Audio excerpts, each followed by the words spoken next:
अच्छे बच्चे हाँ जी। कैसे बैठेंगे? ऐसे। हमने अभ्यास 2D का पहला, दूसरा और तीसरा सवाल कर लिया था। आज चौथा सवाल करते हैं। क्या ऐसी कोई पूर्ण संख्या संभव है जिसको स्वयं से भाग देने पर वही संख्या प्राप्त होती है? तो पहले पूर्ण संख्याएं समझ ले कौन कौन सी हैं। पूर्ण संख्याएं कहां से शुरू होती हैं? शून्य। शून्य, एक, दो, तीन, चार, पाँच, होती है जी। तो जरा देखें हम क्या होता है। अगर हम शून्य को शून्य से भाग करें तो उत्तर कितना आएगा? शून्य। अनंत नहीं, अनंत आएगा। जब भी किसी संख्या को शून्य से भाग देते हैं तो अनंत आता है। शून्य का भागा बनेगा शून्य एकम शून्य, शून्य शून्य शून्य शून्य शून्य, शून्य तिया शून्य, कितने भी बार लगा दीजिए उत्तर हमेशा क्या आएगा? अनंत। शून्य।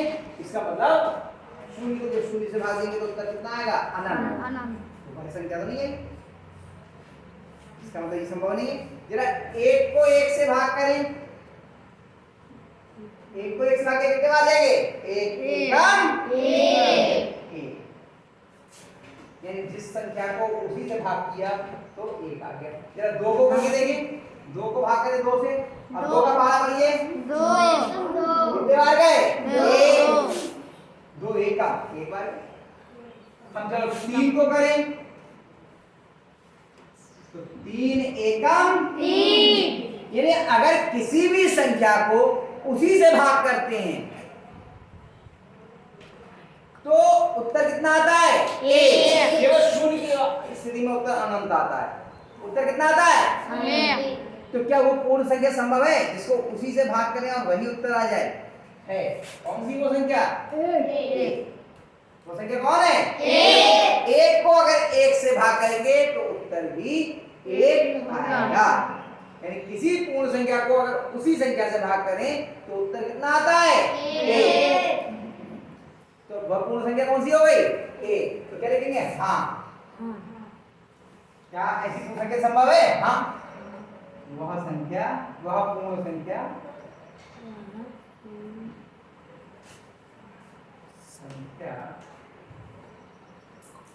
एक हो गया उत्तर। आगे बात समझ में पक्का? अगला करते हैं तीसरा सवाल, तो पांचवा सवाल क्या कह रहे हैं कि क्या दो विभिन्न शून्येतर, शून्येतर मतलब शून्य से इतर, शून्य के अलावा, इसमें तो हमने शून्य से चेक किया, शून्य की जरूरत नहीं है। पूर्ण संख्याओं के लिए पहली संख्या को दूसरी संख्या से विभाजित करने पर तथा दूसरी संख्या को पहली संख्या से विभाजित करने पर भागफल समान प्राप्त होता है। दो विभिन्न अलग अलग। हमने 6 को भाग किया 2 से, 6 को भाग किया 2 से, उत्तर कितना आ गया? 2 तिया 6। और 2 को भाग किया 6 से तो उत्तर कितना आएगा? 2/6, 2 एकम 2, 2 तिया 6 बराबर 1/3। क्या दोनों बराबर हैं आपस में? ये 3 है और ये कितना है? 1/3। दोनों बराबर नहीं है। एक तिहाई है, ये 3 है ना। एक और चेक करके देखते हैं, हो सकता है उसमें आ जाए। चलिए 15 को भाग किया हमने 3 से, और 3 का भाग कितने बार गए? 3 पंजे 15। कितने बार गए? 5। 3 पंजे भाई 3 से 5 को भाग करेंगे, यहाँ करके देख लो। 3 से 15 को भाग किया, 3 पंजे 15। कितना आया?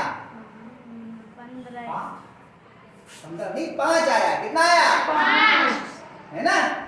अब हमने किया 3 को भाग किया हमने कितने से? 15 से, तो कितना आएगा? 3/3।